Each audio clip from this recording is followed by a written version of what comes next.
Everyone, welcome back to my channel.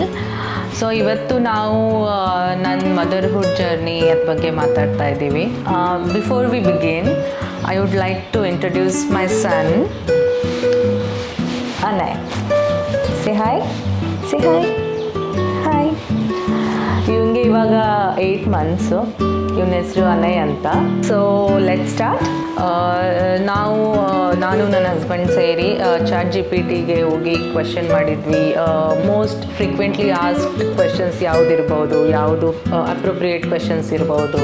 So based on that ನಾನು ನನ್ನ ಎಕ್ಸ್ಪೀರಿಯನ್ಸ್ನ share ಮಾಡ್ತಾ ಇದ್ದೀನಿ. ಫಸ್ಟ್ ನನಗೆ ನಾನು ಪ್ರೆಗ್ನೆಂಟ್ ಇದ್ದೀನಿ ಅಂತ ಗೊತ್ತಾದಮೇಲೆ ತುಂಬ ಖುಷಿ ಆಯಿತು. ಅಟ್ ದ ಸೇಮ್ ಟೈಮ್ ನನಗೆ ಸ್ವಲ್ಪ ಭಯನೂ ಆಯಿತು. ಮಿಕ್ಸ್ಡ್ ಇಮೋಷನ್ಸ್ ಫೀಲ್ ಆಗ್ತಾಯಿತ್ತು ಆ ಟೈಮಲ್ಲಿ. ಮೈ ಪ್ರೆಗ್ನೆನ್ಸಿ ಎಕ್ಸ್ಪೀರಿಯನ್ಸ್ ಬಗ್ಗೆ ಹೇಳಬೇಕಾದ್ರೆ, ನನ್ನ ಪ್ರೆಗ್ನೆನ್ಸಿ ಸ್ಮೂತ್ ಆಗಿತ್ತು ಫಸ್ಟ್ 2 months.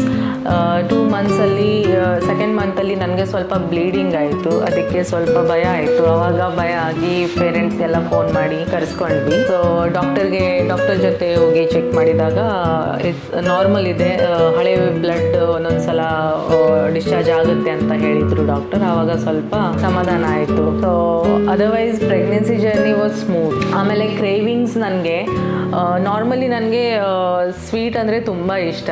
ಬಟ್ ಪ್ರೆಗ್ನೆನ್ಸಿಯಲ್ಲಿ ಅದು ಆಲ್ ಆಫ್ ಅ ಸಡನ್ ನನಗೆ ತುಂಬ ಸ್ಪೈಸಿ ತಿನ್ನೋಕ್ಕೆ ಕ್ರೇವಿಂಗ್ ಆಗ್ತಾಯಿತ್ತು. ತುಂಬ ಅಂದರೆ ಎಕ್ಸ್ಟ್ರೀಮ್ ಸ್ಪೈಸಿ ಫುಡ್ ನಾನು ತಿಂತಾಯಿದ್ದೆ. ತುಂಬ ಜನ ಹೇಳ್ತಾಯಿದ್ರು ಸ್ಪೈಸಿ ತಿನ್ನಬಾರ್ದು ಅಂತ. ಮಗುನ ಬಣ್ಣ ಕರಗಾಗುತ್ತೆ, ಹಂಗೆ ಹಿಂಗೆ ಅಂತ ಎಷ್ಟೋ ಜನ ಹೇಳಿದರು. ಬಟ್ ನನಗೆ ಸ್ಪೈಸಿ ಇಲ್ಲದೆ ತಿನ್ನೋಕ್ಕೆ ಆಗ್ತಿರ್ಲಿಲ್ಲ. ಸೊ ಒಂಚೂರು ಸ್ಪೈಸಿ ಕಡಿಮೆ ಇದ್ದರೆ ನನಗೆ ಆ ಊಟನೇ ತಿನ್ನೋಕೆ ಆಗ್ತಿರ್ಲಿಲ್ಲ. ಸೊ ನಂದು ಕ್ರೇವಿಂಗ್ ಅದೇ ಸ್ಪೈಸಿ ಫುಡ್ ಕ್ರೇವಿಂಗ್. ನಾನು ಬೇರೆಯವ್ರು ಅಡುಗೆ ಮಾಡಿದ್ರೆ ಅವರು ಕಡಿಮೆ ಖಾರ ಹಾಕ್ತಾರಂತ ನಾನು ಹೋಗಿ ಎಕ್ಸ್ಟ್ರಾ ಖಾರ ಹಾಕ್ತಿದ್ದೆ ಅದಕ್ಕೆ. ನನ್ನ ಜೊತೆ ಊಟ ಮಾಡೋರು ಮನೆಯಲ್ಲಿ ಎಲ್ಲ ಪಾಪ ಸ್ವೆಟ್ ಆಗ್ತಾಯಿದ್ರು ಖಾರ ತಿಂದು. ಬಟ್ ಆದ್ರೂ ನನಗೆ ಕಡಿಮೆ ಅನ್ನಿಸ್ತಾಯಿತ್ತು, ಇನ್ನೂ ಖಾರ ತಿನ್ನಬೇಕು ಅಂತ ಅನ್ನಿಸ್ತಿತ್ತು. ಅಷ್ಟು ಎಕ್ಸ್ಟ್ರೀಮ್ ಸ್ಪೈಸಿ ತಿನ್ನೋದು ಕ್ರೇವಿಂಗ್ ಆಗಿಬಿಟ್ಟಿತ್ತು. ಅದು ಒಂಥರ ವಿಯರ್ಡ್. ನಾನು ಡಾಕ್ಟರ್ಗೆ ಕನ್ಸಲ್ಟ್ ಮಾಡಿದಾಗ ಡಾಕ್ಟರ್ ಹೇಳಿದರು, ಇದು ತುಂಬ ಕಡಿಮೆ ಜನಕ್ಕೆ ಆಗುತ್ತೆ, ಇದು ಒಂಥರ ರೇರ್ ಕ್ರೇವಿಂಗ್ ಅಂತ ಹೇಳ್ತಿದ್ರು. ಯಾವ ಥರ ಅದು ವೊಮೆಟ್ ಆಗಲಿ, ಹೆಡ್ಏಕ್ ಆಗಲಿ, ನಾಸಿನೆಸ್ ಆ ಥರ ಏನೂ ಆಗಲಿಲ್ಲ. ಬಟ್ ಸ್ಪೈಸಿ ತಿನ್ನೋದು ಕ್ರೇವಿಂಗ್ ಅಷ್ಟೇ. ಅದರ್ವೈಸ್ ನಂದು ಪ್ರೆಗ್ನೆನ್ಸಿ ಸ್ಮೂತ್ ಇತ್ತು. During pregnancy, the moment I got to know that I am pregnant, I started to record everything. Like ನಂದು ಪ್ರೆಗ್ನೆನ್ಸಿ ಟೆಸ್ಟ್ ಕಿಟ್ ತಗೊಂಡು ಬಂದಿದ್ವಿ. So right from there I started recording everything. Like every month ನಾನು ಒಂದೊಂದು photoshoot ಮಾಡಿದ್ದೀನಿ. 1 month to 9 months ತನಕ photoshoot ಮಾಡಿದ್ದೀನಿ. So I captured all those beautiful moments. Like ಅದು ಮತ್ತೆ ಬರಲ್ಲಲ್ಲ, ಅದು ಆ ಫೇಸ್ ಮತ್ತೆ ಬರಲ್ಲ. ಅದಕ್ಕೆ ನಾನು I tried to capture everything right from the beginning. Most difficult part of newborn phase ಅಂದರೆ ಹ್ಯಾಂಡ್ಲಿಂಗ್ ದ ಬೇಬಿ. ಸೊ ಮಗು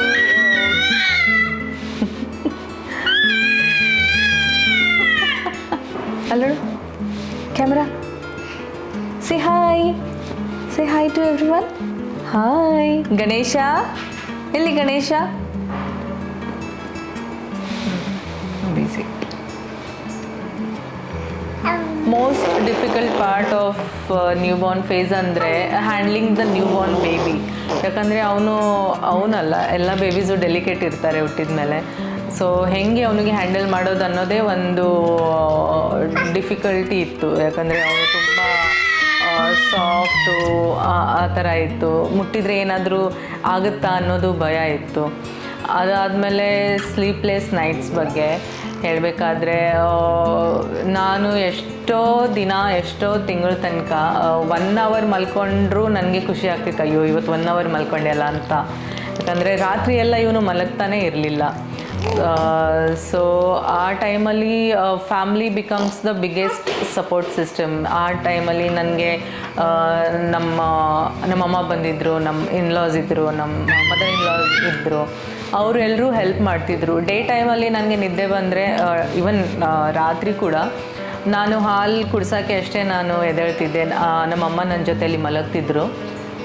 ರಾತ್ರಿ ಎಲ್ಲ ನನಗೆ ನಿದ್ದೆ ಆಗಲಿ ಅಂತ ನಮ್ಮಮ್ಮ ಎದ್ದು ಅವನಿಗೆ ಆಡಿಸ್ಕೊತ ಕೂಡ್ತಿದ್ರು. ಯಾಕಂದರೆ ರಾತ್ರಿ ಅವನು ಮಲಗ್ತಿರ್ಲಿಲ್ಲ, ಡೇ ಟೈಮಲ್ಲಿ ಮಲಗವನು. ಹಾಗಾಗಿ ನಿದ್ದೆ ಯಾವ ಕಾಲದಲ್ಲಿ ನಿದ್ದೆ ಮಾಡಿದ್ದೀನಿ ಅಂತಲೇ ಮರೆತೋಗಿತ್ತು, ಆ ಥರ ಆಗಿತ್ತು.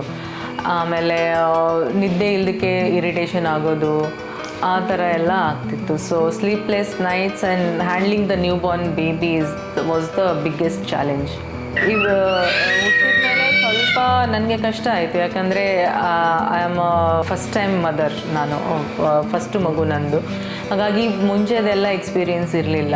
ಸೊ ನನಗೆ ಸ್ವಲ್ಪ 1 ತಿಂಗಳು 2 ತಿಂಗಳು ತುಂಬ ಕಷ್ಟ ಆಯಿತು. ಅದು ಪ್ರೊಸೆಸ್, ಆ ಥಾಟ್ನೇ ಪ್ರೊಸೆಸ್ ಮಾಡೋಕ್ಕೇ ನನಗೆ ಟೈಮ್ ಬೇಕಾಯಿತು. ಸೊ ಇವೆಂಚುಲಿ ನನಗೆ with the help of my family and all ನಾನು ಅದಕ್ಕೆ ಸ್ವಲ್ಪ ಯೂಸ್ ಟು ಆದೆ. ಸೊ ಆವಾಗ ನನ್ನದು ಮದರ್ಹುಡ್ ಜರ್ನಿ ಸ್ವಲ್ಪ ನನಗೆ ಈಸಿ ಅನ್ನಿಸ್ಲಿಕ್ಕೆ ಸ್ಟಾರ್ಟ್ ಆಯಿತು.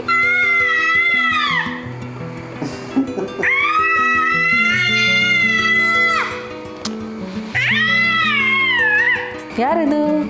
ಯಾರೋ ಹೊಸೊಬ್ರು ಬಂದುಬಿಟ್ಟಿದ್ದಾರೆ.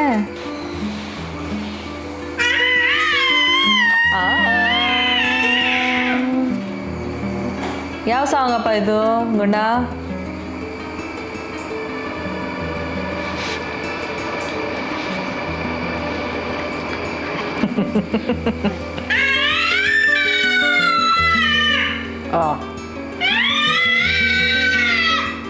ಫಿಸಿಕಲಿ ಆಬ್ವಿಯಸ್ಲಿ ಬಾಡಿಯಲ್ಲಿ ತುಂಬ ಚೇಂಜಸ್ ಆಗುತ್ತೆ ಆಫ್ಟರ್ ಡೆಲಿವರಿ. ವೆಯ್ಟ್ ಗೇನ್ ಆಗಿತ್ತು, ಆಮೇಲೆ ಸ್ವಲ್ಪ ನಾನು ದಪ್ಪ ಆಗಿಬಿಟ್ಟಿದ್ದೆ. ಸೊ ಅಷ್ಟೇ ಬಾಡಿಲಿ ಚೇಂಜಸ್ ಆಗಿರೋದು. ಆಮೇಲೆ ಬೇರೆ ಏನು ಲೋ ಎನರ್ಜಿ ಆ ಥರ ಏನೂ ಫೀಲ್ ಆಗಿಲ್ಲ ನನಗೆ. ಸೊ ಮೆಂಟಲಿ ಚೇಂಜಸ್ ಅಂದರೆ ಒಂಥರ all of a sudden life full change ಆಗೋಯ್ತಲ್ಲ, ರೆಸ್ಟ್ರಿಕ್ಷನ್ ಬಂತು.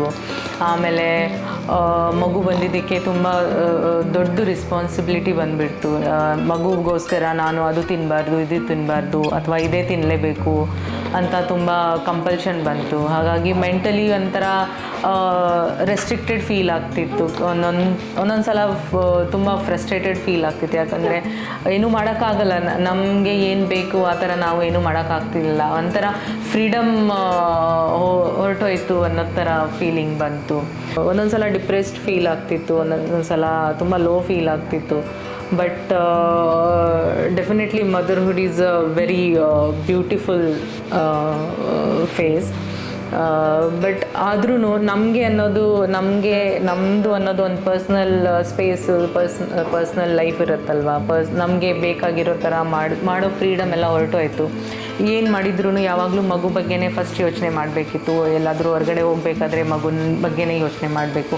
ಏನಾದರೂ ಈವನ್ ಒಂದು ಚಿಕ್ಕ ಏನಾದರೂ ತಿನ್ನಬೇಕಾದ್ರೂ ಫಸ್ಟ್ ಮಗುನ ಬಗ್ಗೆ ಯೋಚನೆ ಮಾಡಬೇಕಾಗುತ್ತೆ. ಇನ್ನೂ ಈವನ್ ನಾವು 8 ಮಂತ್ಸ್ ಆದ್ರೂ ತುಂಬ ಯೋಚನೆ ಮಾಡಿ ತಿನ್ನಬೇಕಾಗತ್ತೆ. ಸೋಡಾ, ಕೋಲ್ಡ್ ಡ್ರಿಂಕ್ಸ್ ಎಲ್ಲ ಕುಡಿಯೋಕ್ಕಾಗಲ್ಲ, ಪಿಜ್ಜಾ ಬರ್ಗರ್ ತಿನ್ನೋಕ್ಕಾಗಲ್ಲ, ಅಥವಾ ನಮಗೆ ಯಾವ ಥರ ಬೇಕು ಆ ಥರ ತಿನ್ನೋ ಫ್ರೀಡಮು ಇರಲ್ಲ.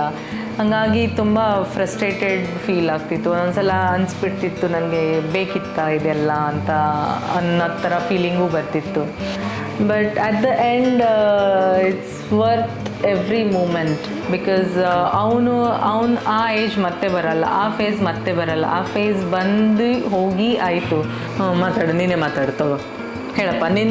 ನಿಂದು ನ್ಯೂ ಬಾರ್ನ್ ಜರ್ನಿ ಹೆಂಗಿತ್ತು ಹೇಳು. How was your new born journey? Tell. ಇದು ತಿನ್ನೋದಲ್ಲ, ದಿಸ್ ಈಸ್ ನಾಟ್ ಟು ಈಟ್.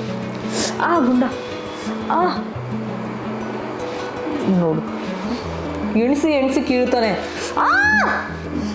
ಡಿಶಮ್ ಡಿಶಮ್ ಡಿಶಮ್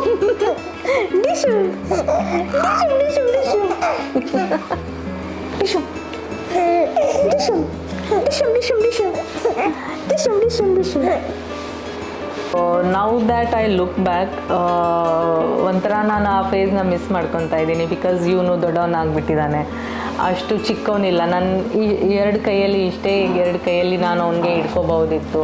ಆ ಕಂಗಾರು ಕೊಡೋ ಟೈಮಲ್ಲಿ ಇಷ್ಟೇ ಇರ್ತಿದ್ದ.